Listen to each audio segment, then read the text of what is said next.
Container निगम यानी कॉनकॉर के management से बातचीत करेंगे। 1988 में बनी कंपनी 1989 से ऑपरेशनल हुई है। इसका कारोबार कंटेनर्स के लिए रेलवे के जरिए इनलैंड ट्रांसपोर्टेशन मुहैया कराना है। साथ ही कंपनी ने port management, air cargo camps और कोल्ड चेन सेगमेंट में भी अपना विस्तार किया है। भारत में 61 टर्मिनल्स का सबसे बड़ा नेटवर्क है। कंपनी के नतीजों पर दबाव हमने हालांकि जरूर आता हुआ देखा है, लेकिन इसके पीछे वजह समझेंगे। साथ ही मैनेजमेंट से हम ग्रोथ आउटलुक की भी बात करेंगे। चर्चा में कॉनकॉर के सीएमडी संजय स्वरूप हमारे साथ जुड़ गए हैं। और संजय जी, आपका बहुत बहुत स्वागत है हमारी इस खास पेशकश में। चलिए, यहाँ पे जो नंबर्स आए हैं कमज़ोर तमाम फ्रंट पे हमें दिखाई दे रहे हैं। ऑप्टिमिस्टिक आप लेकिन वॉल्यूम ग्रोथ को लेकर लग रहे हैं। डबल डिजिट यहाँ पर जो है वो टारगेट आपका बताया जा रहा है। जिस नंबर्स को हम देख रहे हैं, इन नंबर्स से कहाँ आपको कॉन्फिडेंस आ रहा है डबल डिजिट वॉल्यूम ग्रोथ के लिए सर? देखिए, अभी जैसे हमने जो Q4 पिछले फाइनेंशियल ईयर का था, उसमें अगर मैं एक्जिम की बात करता हूं पहले, तो हमें 12% ग्रोथ हमने रजिस्टर करी है। और इस फाइनेंशियल ईयर में भी अभी तक हमारी डबल डिजिट ग्रोथ एक्जिम में चल रही है, बिकॉज इंपोर्ट और एक्सपोर्ट जो है काफ़ी स्टेबल हो चुके हैं और काफ़ी अच्छी उनमें ग्रोथ हमें नज़र आ रही है। आगे भी उम्मीद है कि इस फाइनेंशियल ईयर में हम ये बरकरार रख पाएंगे। ये सब करते हुए, देखते हुए हमने एक्जिम में 10% की गाइडेंस इस फाइनेंशियल ईयर में हम देना चाहेंगे। सिमिलरली डोमेस्टिक में, जो कि Q4 में ग्रोथ अच्छी नहीं थी, लेकिन अब डोमेस्टिक में हमें काफ़ी अच्छी डिमांड और काफ़ी अच्छी ग्रोथ लगेगी, आगे नज़र आ रही है, जो कि हमें मिलेगी। इसमें बेसिकली जो है वो बल्क सीमेंट रहेगा और सिरेमिक टाइल्स का ट्रैफिक रहेगा। इसके अलावा फूड ग्रेन का काफ़ी ट्रैफिक रहेगा। ये सब चीज़ें डोमेस्टिक की ग्रोथ ट्रिगर करेंगी और इस साल मैं डोमेस्टिक की 20% की ग्रोथ देना चाहूँगा। तो एक्जिम और डोमेस्टिक मिलाकर टोटल 13% ग्रोथ हम इस साल में दर्ज करेंगे और ये ग्रोथ हमने देखी है, इसलिए हमें पूरी उम्मीद है कि हम ये अचीव कर पाएंगे। देखिए, पिछली तिमाही में संजय जी अगर हम केपेक्स की बात करें, केपेक्स गाइडेंस जो है लगभग 40% बताया गया। अब इसमें से कितना यूटिलाइज हो चुका है? और साथ ही अगले 2 से 3 साल में गाइडेंस अगर हम देखें तो क्या ये सिमिलर लेवल्स पर दिया जाएगा? और अगर हाँ, तो ये काफ़ी ऑप्टिमिस्टिक तस्वीर होगी। क्या वजह है इसके पीछे? और केपेक्स साइकिल की ग्रोथ को लेकर भी आप क्या कॉमेंट देना चाहेंगे? देखिए, हमने लास्ट ईयर 810 करोड़ रुपए कैपेक्स में खर्च किया है और इस साल हमने बोर्ड ऑफ डायरेक्टर्स ने 860 करोड़ रुपए का कैपेक्स अप्रूव कर दिया है, जो कि हम मिड ईयर में रिव्यू करेंगे और इसको स्केल अप भी करेंगे। और इसके आगे भी हमारा अगले कम से कम 2 या 3 सालों तक इसी रेंज में 800 से 900 करोड़ के आसपास कैपेक्स रहेगा। ये जो कैपेक्स हम स्पेंड कर रहे हैं, ये इंफ्रास्ट्रक्चर हम क्रिएट कर रहे हैं, क्योंकि आगे हमें काफ़ी अच्छी डिमांड लग रही है, जो कि हम लोग हमारे दोनों बिजनेस एक्जिम और डोमेस्टिक के लिए रहेगी।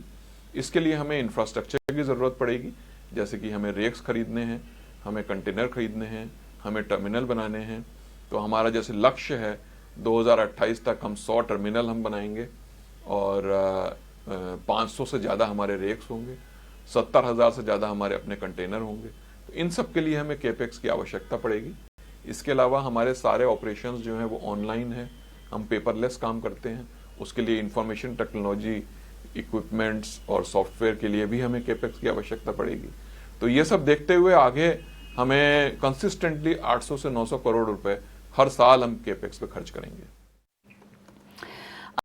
यहाँ पर ईस्टर्न डीएफसी के लिहाज से अगर हम देखें तो ये फुली ऑपरेशनल है, लेकिन वेस्टर्न डीएफसी जो है उसका काम लगभग 90% से ज़्यादा हो चुका है, ऑलमोस्ट कंप्लीशन फेज में है। लेकिन आपके फाइनेंशियल्स में मदद के लिहाज से मैं समझना चाहूँ तो अब कैसे यहाँ से बूस्ट मिलेगा? क्या तस्वीर आपको स्ट्रांगली बदलती हुई दिखाई दे रही है?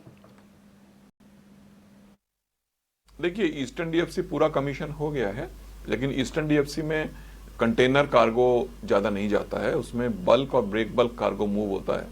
कंटेनर का जो कार्गो है वो वेस्टर्न डीएफसी में ही प्राइमरीली मूव करता है और ये दिसंबर 2025 तक वेस्टर्न डीएफसी भी कमीशन हो जाएगा, तैयार हो जाएगा। उसके बाद हमें उम्मीद है हमारा बिजनेस बढ़ेगा, जो कि हमारी टॉप लाइन और बॉटम लाइन दोनों को पॉजिटिव इम्पैक्ट आएगा। तो इस साल तो Q4 से हमें इम्पैक्ट उसका महसूस होगा, लेकिन FY27 FY28 में काफ़ी अच्छा ग्रोथ हम एक्सपेक्ट कर सकते हैं।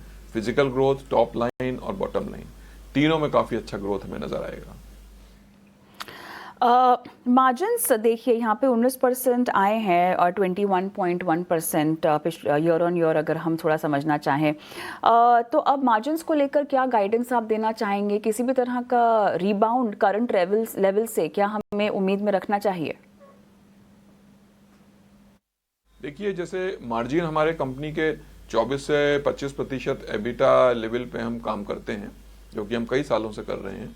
हम यही मार्जिन अपने सस्टेन करेंगे और हम इनको मेंटेन करेंगे, क्योंकि हमारे जो डबल स्टैकिंग बढ़ेगी DFC आने के बाद, तो उससे एम्प्टी रनिंग कम होगी। सिमिलरली डोमेस्टिक में सर्किट्स में हम काम करेंगे, एम्प्टी रनिंग कम होगी, तो उससे हमें पूरी उम्मीद है कि हम 24 से 25% एबिटा लेवल पे आगे भी मेंटेन करके रखेंगे।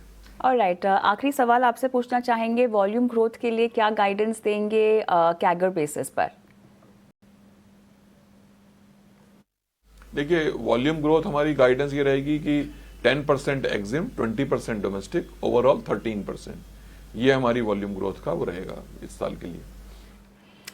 संजय जी, बहुत अच्छा लगा आपसे बातचीत करके। आपने तमाम सवालों के जवाब दिए, हमें समय दिया, बहुत बहुत धन्यवाद।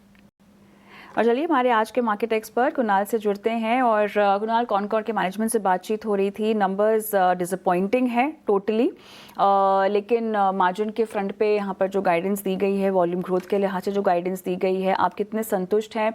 और चार्ट्स पर भी, क्योंकि कुछ खास चार्ट नहीं दिखाई दे रहा है मूवमेंट, तो जो ऑलरेडी पैसे लगा चुके हैं और जो शायद लगाना भी चाहें, क्या रिकमेंडेशन होगी? रिकमेंडेशन पर्टिकुलर स्टॉक में फिलहाल अवॉइड करके चलने का है। 712 के राउंड स्टॉक ट्रेड कर रहा है। अगर कोई भी गिरावट आती है स्टॉक में नीचे 680 690 के लेवल तक, तो ही खरीदारी करके चलने की सलाह है। मैं अगेन एक बार लेवल रिपीट कर देता हूँ, 680 690 अगर ये लेवल आते हैं तो ही आपको खरीदारी करके चलने की सलाह रहेगी। ऊपरी लेवल पे 760 का पहला टारगेट है, और जिस दिन ये स्टॉक 760 का लेवल ब्रेक करेगा, आपको वन वे डायरेक्शन में 850 तक की भी लेवल ये स्टॉक दिखाने के लिए रेडी हो जाएगा। सो 680 690 के अराउंड ही खरीदारी करके चले, और उस लेवल पे हम जो एसएल मेंटेन करके चलेंगे वो रहेगा 650 on a closing basis. Risk reward काफी फेवरेबल है लॉन्ग पोजीशन इनिशिएट करने के लिए। 680 690 के लेवल्स पर खरीदारी की सलाह यहाँ पर दी जा रही है। 760 अगर पार करेगा तो 850 तक के लेवल्स भी कॉनकॉर में देखने को मिल सकते हैं कुणाल के समझ के अनुसार। हम एक अहम खबर की ओर अब रुख करते हैं।